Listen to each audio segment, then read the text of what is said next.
Today I'm going to read The Lion King.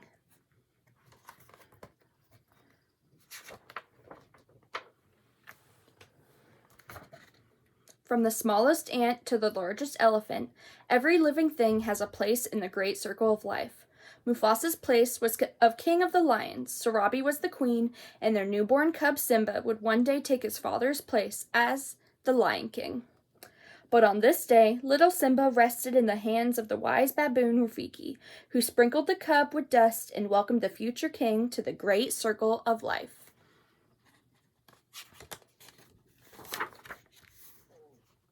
Mufasa's brother Scar did not attend the ceremony. He was not happy that Simba was next in line to rule the Pride Lands, for Scar had always wanted to be king. Time passed and Simba grew. Early one morning, Mufasa took him to the top of Pride Rock. "Simba, look," he said. "Everything the light touches is our kingdom." "Wow," the young lion said. Then he asked, "What about the shadowy place?" "That's beyond our borders. You must never go there, Simba," warned Mufasa.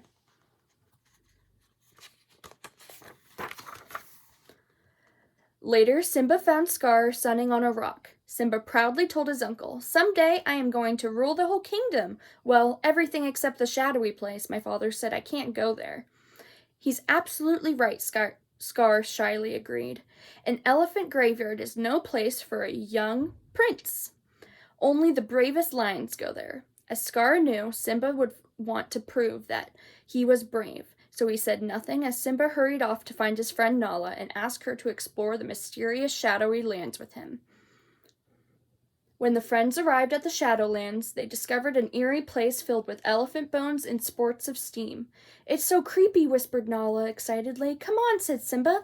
"Let's check it out." Zazu, the king's minister, had been looking for the cubs. When he caught up with them, he warned, "We are too far from the Pride Lands. It is dangerous." But Simba only said, "I laugh in the face of danger." "Ha ha ha! Hee hee hee hee hee!" The strange laughter belonged to three hideous hyenas, Benzai, Senzi, and Ed, who slinked out from an elephant skull. When Zazu told the hyenas he was Mufasa's minister, they realized that Simba was the future king. "He's a king fit for a meal," Bonsai snickered.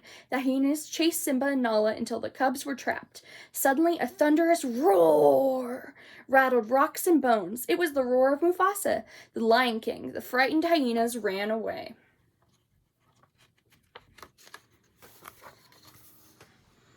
That evening, Mufasa had a talk with Simba.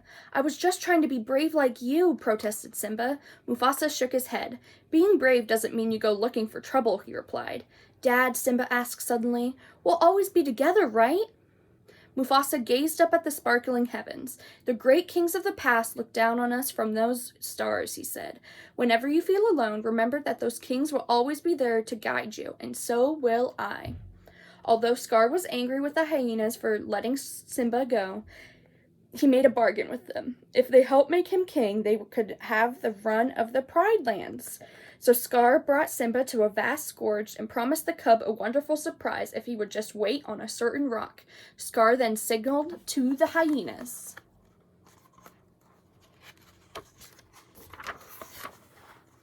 The surprise turned out to be a stampeding herd of wildebeest, with the hyenas urging the herd on.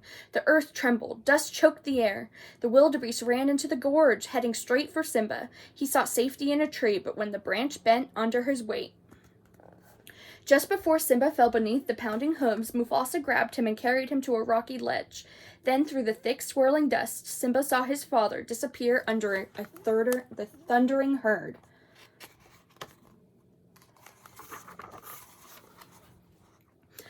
When the stampede had passed, the dust settled. Simba found his father laying at the foot of the cliff. What Simba did not know was that Scar had pushed his brother off the rock to his doom. "If it weren't for you, the king would still be here," lied Scar, appearing at Simba's side. "He tried to save me," said the cub, sobbing. "It was an accident." "Run away, Simba," Scar advised. "Run away and never return." Scar watched as Simba ran away. Then he sent his hyenas off for the cub. But when the hyenas reached a thorny thicket, they stopped. "He'll never survive in the desert," they reasoned, and so they returned to Pride Rock and their new king, Scar. Scar told the Pride that there had been a terrible accident, and when he introduced The hyenas.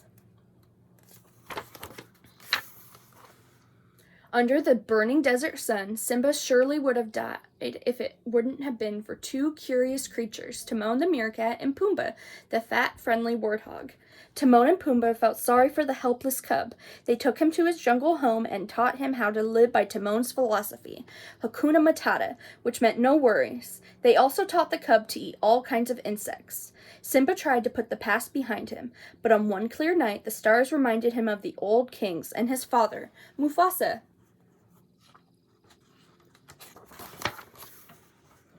Then one day, a lioness chased Pumbaa. Simba rushed to protect his friend, but the lioness flipped him on his back and the way Nala used to. Nala, he cried. Simba, the lioness said. I thought you were gone, the friends embraced. Then Nala told Simba the sad story of the Pride Lands. Under the cruel King Scar, the land was barren and the animals were starving. Hyenas were everywhere, but Simba refused to return and take his place as the Lion King, and in his heart, he did not feel worthy. That night, wise old Rafiki found Simba alone. Who are you? Simba asked. The question is, who are you? Asked Rafiki. I'm not sure anymore, Simba confessed. You're Mufasa's boy, the baboon declared. He led Simba to a small pool. As Simba stared, he saw his father's face in the water. When he heard his father's voice, Simba, look inside yourself, Mufasa commanded. You are my son and the one true king. You must take your place in the circle of life. Was he going to go back home? Let's see. So Simba set out for the Pride Lands to confront the false king. Later, his friends Nala, Timon, and Pumbaa joined him. As Simba approached the Pride Rock alone, Scar saw what he thought was a vision. Mufasa! Was this a ghost? No, it was Simba. I'm surprised to see you, sneered Scar. I've come back to take my place as king, declared Simba. Step down, Scar. With an angry snarl, Scar forced Simba to the edge of the cliff. As Simba struggled to hold on, Scar leaned down and whispered, Here's my little secret, Simba. You didn't hurt your father. I did. Now Simba knew the truth. All this time he had been innocent. Simba's heart filled with rage, and the strength of 10 lions surged through him. He struggled up onto the rock, leaped onto Scar, and then the battle began.